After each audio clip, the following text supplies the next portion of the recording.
Well, now second up is our champion from Rednock School, and it is Marcus Brisland, or possibly Bryland, I didn't check the pronunciation, sorry.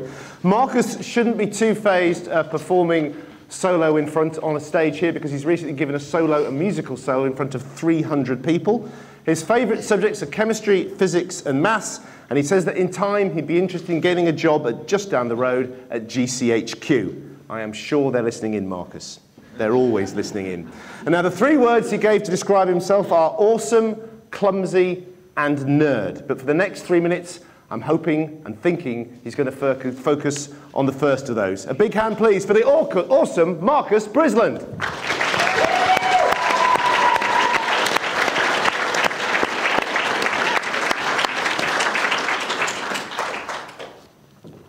What would you do if I told you you could be superhuman?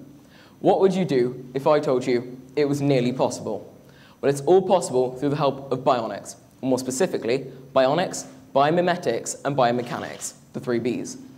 Bionics are pieces of external technology which aid a human in normal function. Biomimetics are pieces of technology which mimic organisms and their functions. And biomechanics is pieces of technology which enhance people. They can make them stronger and faster and can be used to replace a limb. My first example would be Rex. Rex is a pair of bionic walking legs. It allows people who have to use a wheelchair or have a physical problem disabling them from walking, it allows them to walk again. My next example would be morphing aircraft wings. These wings are biomimetics. They're based off of the fact that birds' wings are different shapes for them to fly faster and slower. And so it enables these planes to fly faster and slower. And my last example is currently only fictional. Iron Man's armor. Iron Man's armor is a perfect example of biomechanics. It makes the character faster, stronger, and enables the character to fly, which are all examples of biomechanics. Now, all these topics link back to one, biomimetics. Behind biomimetics, there are 2 billion years of evolution. That's 2 billion years for organisms to perfect themselves. That's also 2 billion years for us to study them and to see how they work and to make technology perfect from them. And because of this, we've made so many advancements in technology. We've now developed eye implants for people who are blind or completely blind or can't see properly. And it allows them to see again. It's not as high definition, but at least they have the chance to. We've also developed cochlear implants. These are for people who are hard of hearing or are completely deaf, and it allows them to hear again. Now, the fact that we have all this technology is saying that soon people's life-changing disabilities, we will be able to help mitigate these effects. That things like police officers can be improved, they can be stronger and faster and more efficient. And my favorite, Iron Man could soon be real. Thank you for listening.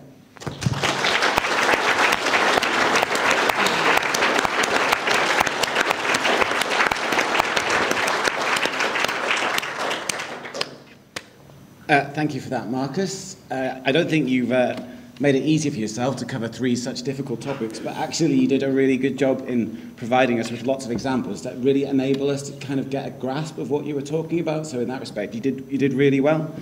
You were very clear, your pace was really great, and actually I got what you were talking about, so well done in that respect. So my question is, what led you to investigate this part of the science? Well, for me, when choosing topic, what I wanted to do is to look towards the future and see what's the future of the human race and what we were to do next. So I was like, well, bionics are the future. It's what's going to happen eventually. So I decided to study it. So there's a hope for me then next time I'm down the gym to be able to lift like 5 times my body weight instead of like 1/5. Is that Hopefully. The aim? Okay. Good.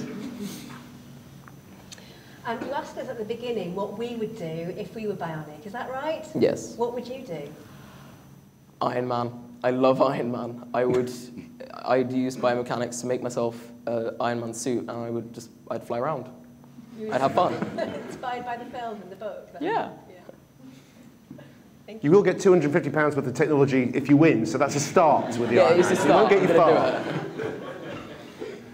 Is there a danger that we can go too far with this? We can suddenly become bionic and we can jump as high as a flea and we can be as strong as Chris down the gym in his dreams and all these things. There's a danger to it, and it's been proven in films like Terminator and RoboCop. In these films, the characters are mostly bionic, they're cyborgs. and they're very, very dangerous and deadly. So if we go in the wrong direction with it, it could be fatal. Okay, Marcus, leave the stage. You now have 10 seconds to comply. That's the RoboCop joke. Please thank Marcus Bryson, please.